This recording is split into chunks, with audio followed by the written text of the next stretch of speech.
The steak was still warm when she destroyed my life. She announced her affair at my celebration dinner. 20 witnesses watched her thank her lover for teaching her honesty. While she posted videos about authenticity and growth, I was erasing myself from every system she could access. Changed my name, changed my life, became someone she'd never find. But she did find me. 3 years too late. And the man she found didn't care anymore. My name is Jason Hartley. I'm 41 years old. And until 3 years ago, I thought I had it all figured out. Regional Director for Coastal Crown Hotels, 15 properties stretching from Maine to Georgia, a corner office that overlooked Boston Harbor, and a wife who I believed was my partner in building something that mattered. Samantha came from Toronto, brought that polished Canadian charm that made investors feel comfortable and staff feel valued. We'd been married 9 years. She had a son, Oliver, from her first marriage. 14 now. I'd been there since he was 5, taught him to ride a bike, sat through every parent-teacher conference, paid for his braces. He called me Jason, not Dad, but I never pushed it. I figured love showed up in actions, not titles. The dinner was supposed to be a celebration. Our corporate team had just closed the acquisition of 3 boutique properties in Charleston, a deal I'd been working on for 18 months. My late father's business partner, Gerald Stone, had flown in from Phoenix. 20 people gathered at the Harbor View, the flagship hotel in our portfolio. White tablecloths, champagne already poured, lobster bisque making its way out from the kitchen. I was halfway through thanking everyone when Samantha stood up. She wore that emerald dress, the one I bought her for our anniversary. Her smile was bright, practiced, the kind she used for corporate events. I actually have something to say, Samantha announced, her voice cutting through the low hum of conversation. I looked up at her, still holding my glass, thinking maybe she was going to toast the team. Gerald raised his eyebrows, encouraging. I've been doing a lot of soul-searching lately, she continued, and something in her tone made my chest tighten. And I've realized that I've been living inauthentically. I've been in a relationship that no longer serves my growth. The room went silent. Someone's fork touched their plate, a small clink that seemed deafening. I've been seeing someone else, Samantha said, her eyes scanning the room, but never quite landing on me. His name is Brett. He's helped me understand that I deserve to be with someone who truly sees me. Jason, I'm grateful for everything. I really am. But I need to be honest with everyone here. This marriage is over. I felt every eye turn toward me. Gerald's face went pale. My assistant, Claire, looked like she might cry. But I didn't move. Didn't shout. Didn't ask questions. I just set down my glass, pulled my wallet from my jacket, and placed my credit card on the table. Separate checks.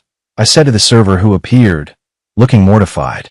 I signed a receipt, added a 30% tip because none of this was the staff's fault, stood up, and buttoned my jacket. Then I walked out of that restaurant without looking back. Behind me, I heard Gerald's chair scrape against the floor, heard him say something sharp to Samantha, but I was already gone. In the parking garage, I sat in my car for exactly 3 minutes. Then I drove to my office, grabbed my laptop and 3 file boxes I prepared 6 months earlier, and headed to a storage unit I'd rented under a name Samantha had never heard. Because here's the thing nobody tells you. When you love someone who's capable of public betrayal, you don't wait for the bomb to drop. You build a bunker first. The storage unit smelled like concrete and old cardboard. I'd rented it 14 months ago under the name James Hartford, paid cash for a year up front, told the manager I was storing inventory for a side business. He didn't ask questions. People rarely do when you show up with hundreds in cash and a story that sounds boring enough to be true. Inside, I'd stashed everything I needed for this exact moment. A duffel bag with clothes, toiletries, 2 pairs of boots, a laptop with encrypted files, $47,000 in cash, pulled from dividend payments on a small LLC my father had set up before he died. Samantha didn't know about it. She'd never asked about my father's estate beyond the hotels, never cared about the paperwork I signed every quarter. I changed out of my suit in the dim fluorescent light, pulled on jeans and a flannel shirt, laced up the boots, left the Tom Ford jacket hanging on a hook like a shed skin.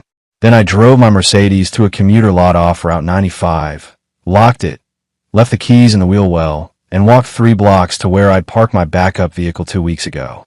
A 2001 Ford F-150, primer gray, registered to James Hartford, paid for in cash from a guy in Quincy who was just happy to see it go. It started on the second try, belched smoke, and sounded like it had bronchitis.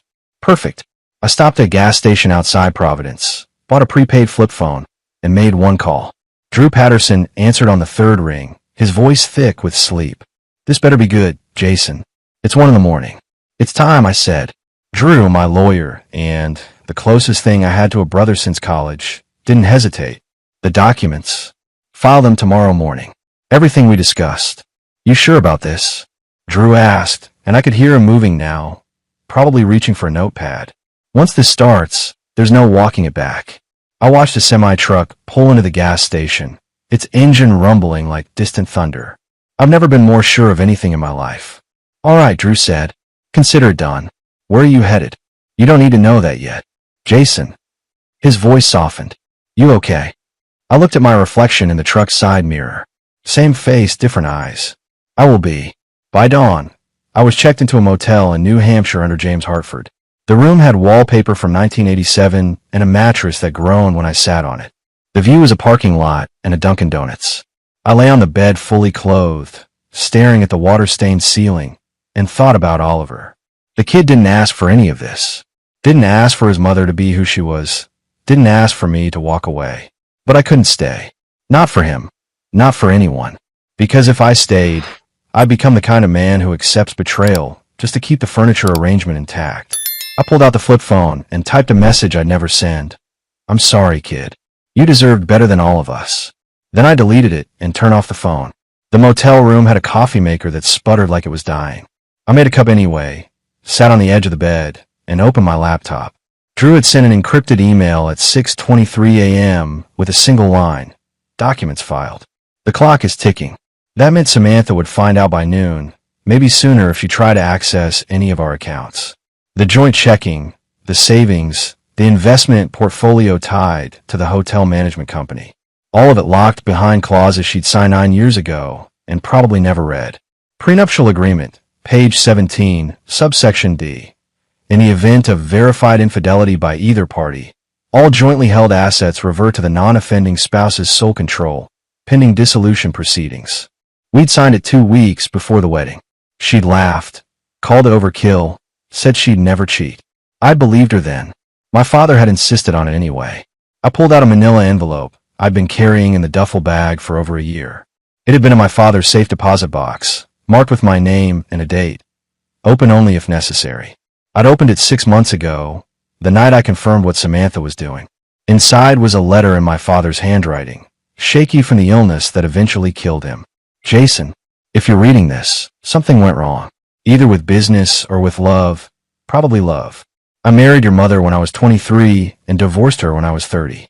She was beautiful and ambitious, and somewhere along the way, she forgot we were supposed to be partners, not competitors. Don't let guilt trap you. Don't let anyone convince you that staying is noble when leaving is survival. You're my son, and I know you're loyal to a fault. But loyalty without reciprocity is just volunteering to drown. I've set up a secondary LLC under Hartford Industries. The dividends go to an account only you can access. Use it. Disappear if you need to. Build something new. And for God's sake, don't let anyone make you feel weak for choosing yourself. Love, Dad." I read it 3 times, then folded it carefully and put it back in the envelope. My father had known. Somehow, he'd known this day would come. My burner email buzzed with forwarded notifications. The old iPhone was dead by now, drowned under the faucet back at the house, but I'd set up forwarding before I left it there. 17 missed calls from Samantha. 12 texts. 3 voicemails. I didn't listen to them. I already knew what they'd say. Confusion. Anger.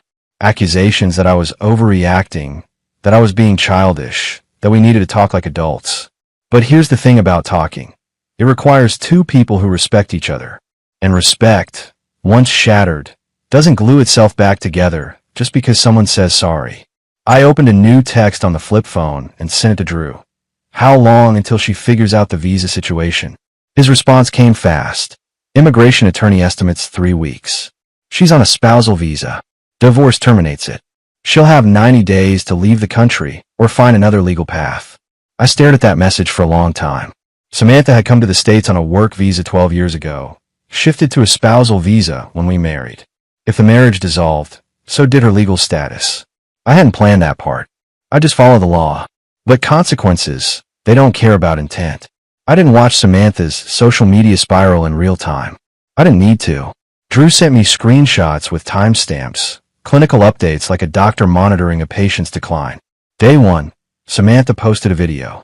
Soft lighting, acoustic guitar in the background, her sitting cross-legged on our couch, the one we'd picked out together at a boutique furniture store in Cambridge.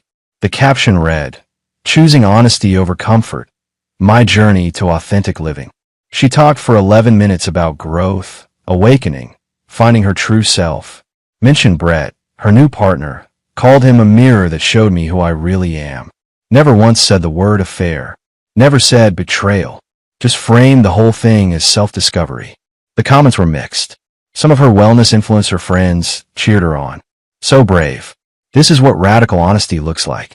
But others, people who knew me, people who'd been at that dinner, they weren't buying it. One comment stood out. "You humiliated your husband in public and called it growth? That's not brave. That's cruel." Day 3. She tried calling the hotel chain's corporate office. Drew had already notified them of the situation, told them I was taking an indefinite leave. They forwarded her call to legal. Legal told her they couldn't discuss personnel matters. She posted a vague story on Instagram about being shut out of conversations that affect your life. Day 5. She tried to access our joint bank account. Locked. Called the bank. They told her the account was flagged, pending legal review. She called Drew's office. His assistant told her all communication had to go through official channels. That's when she called the police. I was sitting in a diner in Vermont, eating a turkey sandwich and reading a book about woodworking when Drew called. She filed a wellness check. Drew said, sounding almost amused, "Told the cops you disappeared, that she was worried you might hurt yourself." I set down my sandwich. "And they found your car at the commuter lot. Ran the plates, saw no red flags. Called me because you'd listed me as your attorney of record. I told them you were on a planned sabbatical, that you checked in with me this morning, and that you were under no legal obligation to inform your estranged spouse of your whereabouts." Estranged spouse, I repeated. That's the first time anyone's called her that. "Get used to it," Drew said. "She's going to realize soon that she has no leverage here. No access to money, no access to you, and a visa that's about to expire. How long until immigration notices?" I asked. "I'd give it 2 weeks, maybe 3. Once the divorce is finalized, her visa status gets reviewed. If she can't prove independent means or find another path to legal residency, she's looking at deportation." I thought about Samantha packing her bags, flying back to Toronto, rebuilding from scratch. I should have felt satisfaction. Instead, I just felt tired. "What about Oliver?" I asked. Drew paused. "What about him?" "He didn't ask for any of this. His mom blew up his life too." "Jason," Drew said carefully, "you can't save that kid. He's not your responsibility anymore." "I know," I said, but the words felt like glass in my throat. Day 8. Samantha's video view counts started dropping. The algorithm moved on. Her follower count dipped. A wellness brand she'd been partnering with quietly pulled her affiliate link. Day 10. She posted a tearful video. No makeup this time. Hair pulled back, sitting in the guest bedroom. "I'm learning that honesty comes with consequences I didn't anticipate," she said, her voice shaking. I thought I was being brave, but maybe I was just being selfish. I don't know anymore. The comments were harsher this time. "You destroyed a good man and expected applause. Actions have consequences. Welcome to reality." She deleted the video 6 hours later. Drew sent me a final update on day 12. She's hired an immigration lawyer, trying to argue for an extension based on hardship. It's not going to work. She made her choices. I closed the laptop and looked out the window of the cabin I'd rented under James Hartford. Snow was starting to fall, light and quiet, covering everything in white. Somewhere in Boston, Samantha was realizing that the life she'd built was collapsing. And somewhere deeper, in a place I didn't want to examine too closely, I wondered if Oliver was okay. But I didn't call. I didn't reach out. Because some bridges, once burned, don't get rebuilt. You just learn to live on the other side of the river. 3 weeks into my disappearance, I got a message I didn't expect. It came through an old gaming platform, Discord, on an account I'd created years ago to play some strategy game with Oliver. We'd stopped using it when he got into high school, moved on to other interests. I'd forgotten the login existed until my laptop pinged with a notification. The message was from Oliver. He wrote, "Jason, you there?" I stared at the screen for a full minute. Smart kid. He'd found a way to reach me that bypassed Samantha entirely. I typed back, "I'm here." Oliver's next message came quickly. "Mom's losing it. She keeps calling her office. They won't tell her anything." "I know." I responded. "Are you okay?" he asked. That question hit harder than I expected. I sat back in the chair, looked around the cabin. Wooden walls, a fireplace I'd learned to use, shelves of books I'd bought from a secondhand store. Was I okay? I didn't know yet. I typed, "I'm managing." "You." Oliver wrote back, "She cries a lot." Brett moved in. I hate him. My jaw tightened. Brett, the artist, the mirror who showed Samantha her true self, was now living in the house I'd paid for, sleeping in the bed I'd bought, probably eating dinners at the table where Oliver did his homework. "I'm sorry, kid," I sent. His response came fast. "It's not your fault. She did this." I stared at those 4 words. She did this. From a 14-year-old who'd just watched his mother implode his family for the second time in his life. "You need anything?" I typed. "Money? Help with school." Oliver wrote, "No. Drew set up something for me. An account for college. He said you did it." Drew hadn't told me he'd done that. I'd asked him to make sure Oliver had options, but I didn't know he'd move that fast. I responded, "You deserve to have options. Whatever happens between me and your mom, that doesn't change. Can I visit you sometime?" Oliver asked. My throat tightened. I wanted to say yes. Wanted to give this kid an escape route from whatever chaos Samantha was creating. But I also knew that opening that door meant staying connected to a life I was trying to leave behind. I typed carefully, "When you turn 18, you can go anywhere you want. Until then, this is complicated." "I get it," Oliver wrote back. I sent one more message. "Oliver, you're a good kid. Better than most adults I know. Don't let this make you cynical." His final message appeared. Too late. Then he logged off before I could respond. I sat there staring at the screen, feeling something I'd been avoiding for weeks. Guilt. Not for leaving Samantha. She'd earned that. But for leaving Oliver in the wreckage. Drew called an hour later. "You set up a trust for Oliver." I asked when I picked up. "You told me to make sure he had options," Drew said. "I made sure." "How much?" "Enough for 4 years at any state school. Maybe more if he's smart with it," Drew explained. "It's untouchable by Samantha. The kid gets it when he turns 18, or earlier if he needs it for verified educational expenses." "Thank you," I said quietly. "Jason," Drew said, his tone shifting. "He's going to reach out again. You ready for that?" I looked out the window at the trees, bare branches against a gray sky. "I don't know, but I'm not cutting him off. He didn't do anything wrong. Just be careful," Drew warned. "Samantha's going to use him if she can. She's desperate." "She can try," I said. "But Oliver's smarter than she gives him credit for." For weeks in, Samantha finally understood the situation she was in. Drew forwarded me an email from her attorney, a guy named Paul something who worked out of a strip mall office in Somerville. The email was frantic, full of legal jargon that boiled down to one thing: panic. Drew called to walk me through it.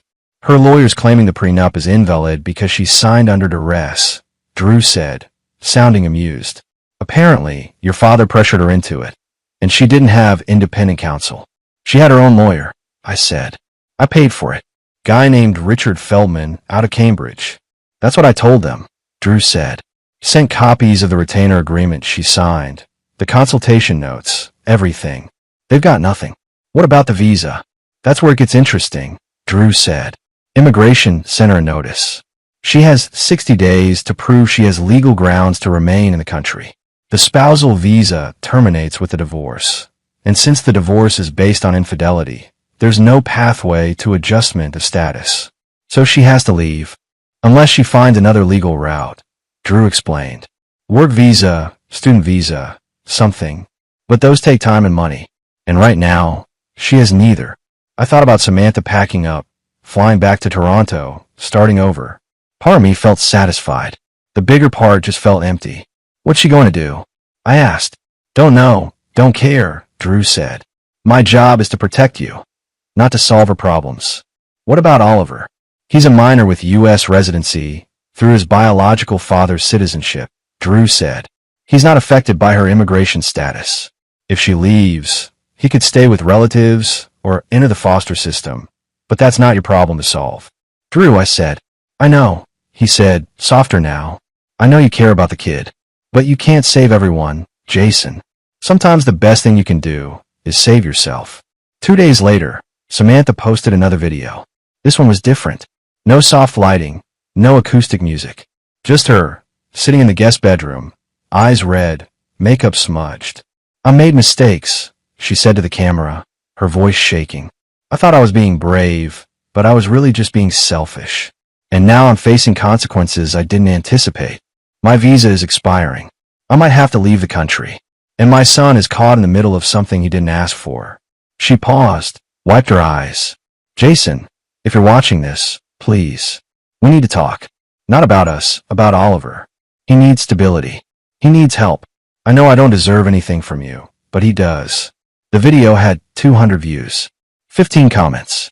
Most of them were brutal. Should have thought about your son before you blew up your marriage. Actions meet consequences. Welcome to adulthood. Using your kid to manipulate your ex is pretty low, even for you. Drew called again that night. She's trying to bait you, he said. Don't respond. I'm not going to, I said. But Drew, if Oliver needs something, I'll handle it, Drew promised. The trust is set up. If he needs housing, education, anything legitimate, it's covered. But you don't contact her. You don't give her an opening. Understood, I said. But that night, lying in bed in the cabin, staring at the ceiling, I couldn't stop thinking about Oliver. 14 years old, watching his mother spiral, watching the only father figure he'd known disappear. He didn't deserve any of this. Neither did I. But life doesn't deal in fair. It deals in choices and consequences. Samantha made her choice. Now she was living with the consequences. And so was everyone around her. 3 years. That's how long it took for the dust to settle. I'd rebuilt myself piece by piece in that time. The cabin in New Hampshire became permanent. I bought it outright under James Hartford. Paid cash. No paper trail leading back to Jason Hartley.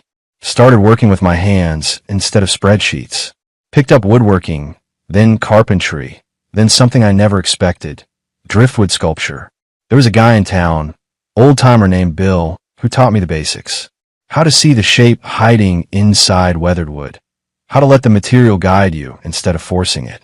I'd started making small pieces, selling them at local craft fairs. Nothing fancy, just honest work that didn't require conference calls or corporate politics. The hotel sold. Drew handled it quietly. Found a buyer who wanted the whole portfolio. I walked away with enough money to live comfortably for the rest of my life if I stayed modest. Invested most of it, kept some liquid, donated a chunk to a scholarship fund in my father's name. Samantha got deported. Took 11 months, but immigration finally processed everything. She tried every angle, hired 3 different lawyers, even attempted to claim asylum based on some fabricated story about persecution in Canada. None of it worked. She flew back to Toronto on a cold January morning, and according to Drew, she never stopped blaming me. Oliver stayed in the States. His biological father, a guy I'd never met, suddenly developed a conscience and took custody. They moved to Colorado. Oliver and I kept in touch through that Discord channel, messages every few weeks. He was doing okay. Not great, but okay. Applied to art schools. The trust Drew set up covered everything. I changed my name legally. Not completely, just enough. Jason Hartford instead of Jason Hartley.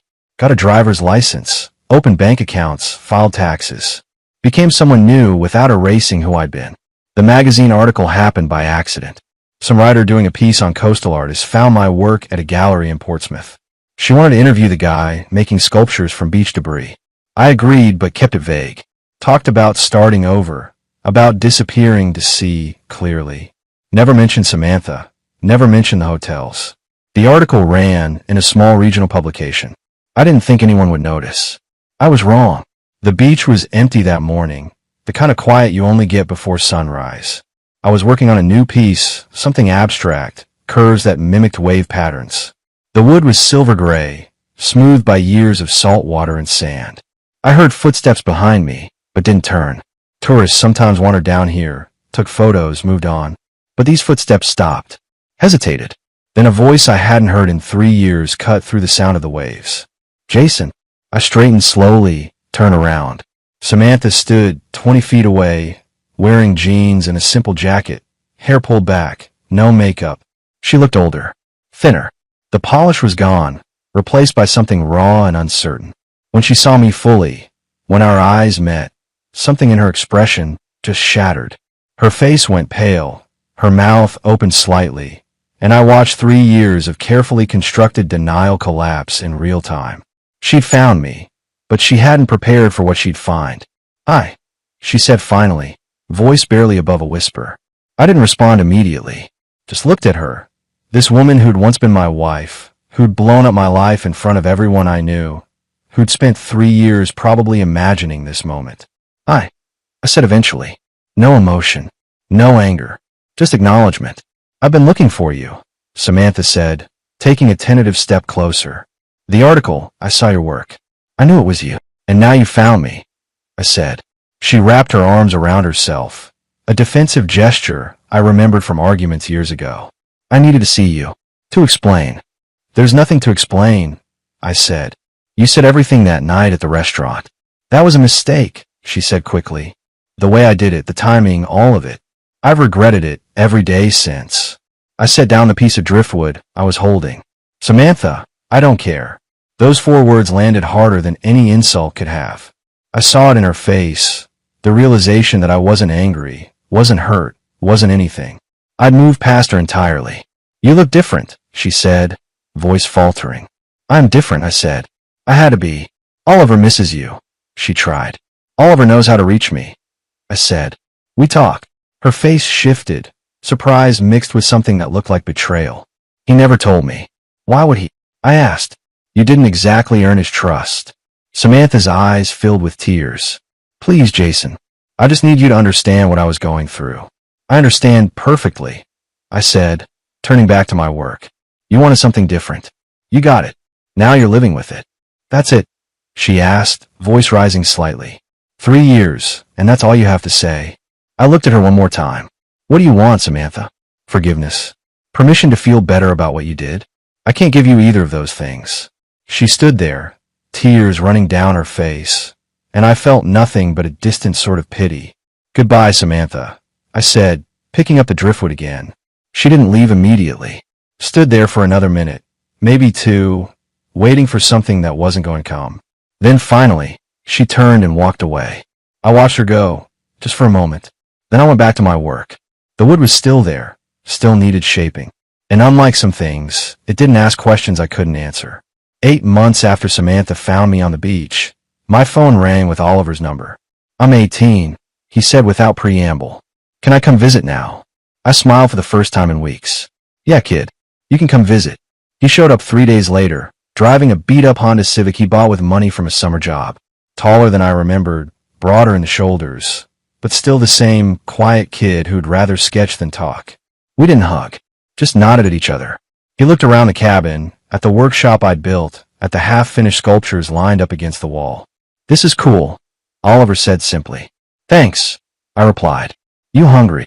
We ate dinner at a local diner, the kind with checkerboard floors and waitresses who called everyone Han. Oliver ordered a burger, ate methodically, then finally spoke. "Mom came to see you," he said. "She told me." "She did," I confirmed. "She said you were cruel to her." Oliver continued, watching my reaction. "I wasn't cruel," I said. "I was honest." Oliver nodded slowly. "That's what I figured. She wanted me to ask you to reconsider, to maybe talk to her again." I told her I wasn't going to do that. "Good," I said. "That's between her and me. You don't need to be in the middle." "She's struggling," Oliver said, not defending her, just stating facts. "Living with her sister in Toronto, working at some boutique. She's still trying to make the wellness influencer thing work, but nobody cares anymore." "What about you?" I asked. "How are you doing?" Oliver shrugged. "I'm okay. My dad's alright, I guess. We don't talk much, but he lets me do my thing. Got accepted to Rhode Island School of Design. Full ride with the trust you set up." "That's incredible, Oliver," I said, meaning it. "Yeah," he said, then looked at me directly. "Why'd you do it? Set up the trust, I mean. You didn't have to." "Because you deserved a chance," I said. "What your mom did, what I did, none of that was your fault. You got caught in the crossfire. Least I could do was make sure you had options." Oliver's jaw tightened. She says you abandoned us. I abandoned her. I corrected. Not you. There's a difference. I know, Oliver said quietly. I just wanted to hear you say it. We spent the next 3 days fishing, working on a sculpture together, talking about everything except the past. On his last morning, we stood by his car in the driveway. You can come back any time, I told him. Doors always open. Oliver nodded. Thanks, Jason. For everything. For not being like her. He drove away, and I stood there watching until the car disappeared around the bend. He'd be fine. Better than fine. He'd survive the worst of it and come out stronger. Some kids do that. They take the chaos life hands them and forge it into something solid. A year after Oliver's visit, I got an email from Drew. Subject line, she's gone. I opened it with coffee in hand, early morning light streaming through the cabin windows. The message was brief. Samantha had moved to Vancouver, remarried some tech entrepreneur she'd met through her dwindling social media presence. She'd signed papers relinquishing any future claims to anything connected to me, the hotels, the estate, all of it. In exchange, I'd agreed not to pursue her for the legal fees she still owed from the divorce proceedings. She wanted closure, Drew wrote. Figured you'd want to know it's finally done. I sat with that information for a while. Samantha, remarried, starting over again. Part of me hoped she'd learn something. The bigger part didn't care enough to wonder. I typed a response to Drew. Thanks for everything. Send me a final invoice. We're square after this. His reply came fast. Invoice? Jason, you paid me 3 years ago. Everything since then has been friendship. I smiled at that. Some people show up when things fall apart and stay long after the dust settles. Drew was one of those people. Life settled into a rhythm after that.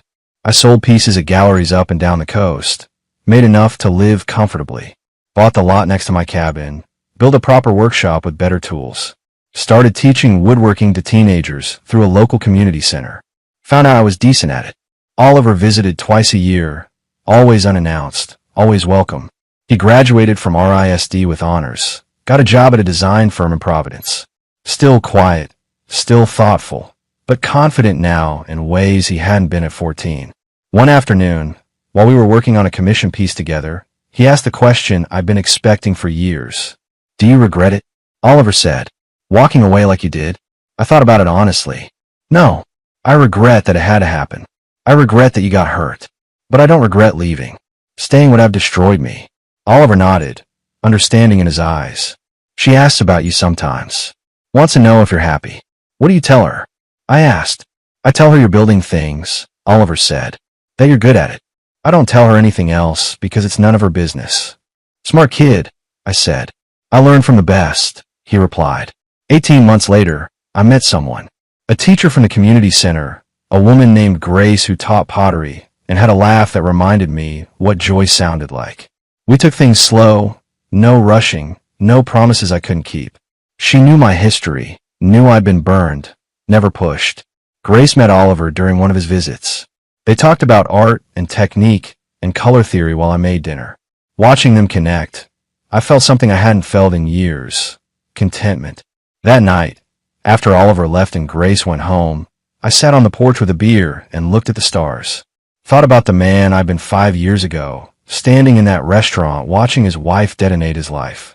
Thought about the man I'd become, the one who'd learned that sometimes the only way forward is to burn the bridges behind you. Some people say revenge is about making someone pay, but that's not what this was. This was about refusing to let someone else's choices define my worth. About walking away with my dignity intact and building something better from the wreckage. Samantha got her awakening. Brett, Dominic, whoever came next, that was her journey. I got mine too.